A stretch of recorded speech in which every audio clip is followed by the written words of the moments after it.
filoedd o ferched yng Nghymru, mae'r calon o golli babi cyn 24 wythnos yn waeth, am nad oes tystysgrif i gydnabod bodolaeth a bywyd y babi. Y broses di, mae'r golled yn digwydd a ti'n dod adre dot. Dyna, does am dim byd arall nag oes.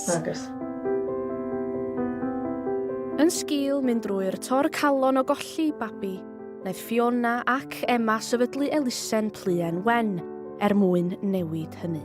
Yn 2013 ddaru ni brofi colled, colli Cadi Wyn, ac yna yn 2015 ddaru ni brofi colled eto, Osian Wyn. Ac o'n i'n gwybod o'r adag yna mod isio rhoi rhywbeth yn ôl i'r ysbyty.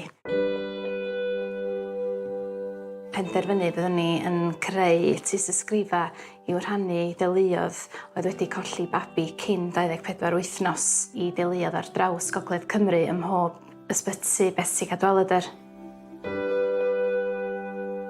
Yn digwydd bod, mi oedd ffrind i mi Emma wedi bod drwy'r un profiadau a finna hefyd. A felly rwan, mae'r ddwy ohona ni wedi sefydlu Pluen Wen ac yn gobeithio cael gwneud gwahaniaeth.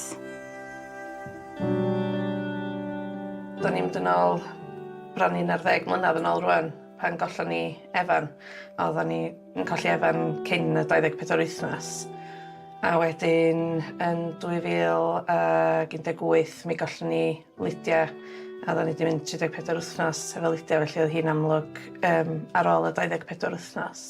Oedd o jyst yn sefyllfa erchyll, a oedden nhw'n bethau gwahanol ddigwyddodd i'r ddau yn nhw hefyd. Oedd o jyst gymaint o sioc i arfod mynd trwy math yna hynlla. Dwi'n yn teimlo na jyst tamad o bapur ydy'r tystysgrif. Mae o'n rhywbeth gymaint mwy na hynny. Mae o'n ffordd o gydnabod bod y babi na wedi bodoli, bod y babi na'n rhan o'r teulu. A dyna oeddwn ni'n deimlo oedden ni eisiau newid. Dyna'n union, da chi'n neud rwan efo Pluen Wen, gwneud gwahaniaeth. Ac mae yna ffilm i gyd-fynd efo'r cyfan erbyn hyn?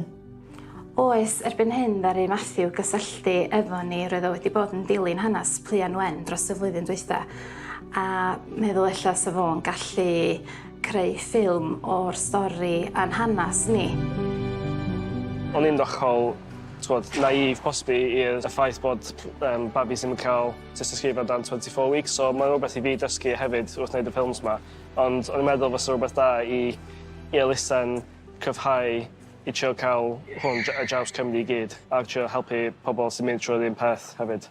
Dwi'n meddwl na dyna un o'r peth oedden ni'n sylwi lot fawr o bobl yn gofyn wrth Carwyn o sut mae Emma. Yn meddwl, oedd o'n mynd trwy union yr un peth hefyd yn dweud. Fel oedden ni'n glwad Emma a Fiona ni ddeud yn y ffilm rwan, ella'n wir bod pobl ddim yn meddwl gymaint am y tada pan mae teulu yn mynd drwy golli babi arwen. Mae'n ddigon gwir, mae rhywun yn mynd i'r automatig mod weithiau, oherwydd bod bob dim yn sbio lawr i'r fam, wrth gwrs yr hi sydd wedi bod trwy'r